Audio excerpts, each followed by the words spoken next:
दक्षिण भारत के आंध्र प्रदेश में कृष्णा नदी के तट पर नल्लामला पहाड़ियों के बीच स्थित है मल्लिकार्जुन ज्योतिर्लिंग।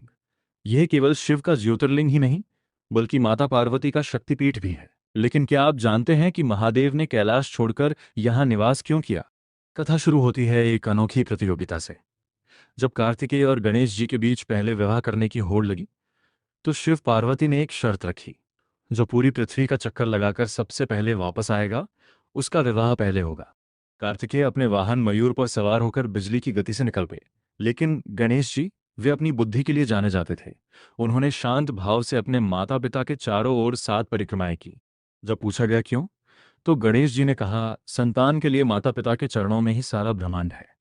उनकी इस भक्ति से प्रसन्न होकर उनका विवाह रिद्धि और सिद्धि से करा दिया गया। जब कार्तिकेय वापस लौटे और पूरी बात जानी, तो वे वैराग्य धारण कर क्रौंच पर्वत चले गए। माता पिता ने उन्हें मनाने की बहुत कोशिश की, लेकिन कार्तिकेय नहीं लौटे। पुत्र के वियोग में व्याकुल शिव और पार्वती स्वयं उस पर्वत पर पहुंच गए। जब कार्तिकेय को उनके आने का पता चला, तो वे और दूर चले गए। अंततः अपने पुत्र के निकट रहने के लिए भगवान शिव वहां ज्योति के रूप में स्थापित हो गए। पार्वती यहाँ माता भ्रमरांबा के रूप में विराजमान हुई।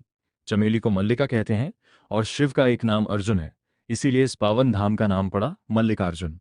मान्यता है कि जो भी इस ज्योतिर्लिंग के दर्शन करता है, उसके सारे कष्ट दूर हो जाते हैं और उसे जन्म मरण के चक्र से मुक्ति मिलती है।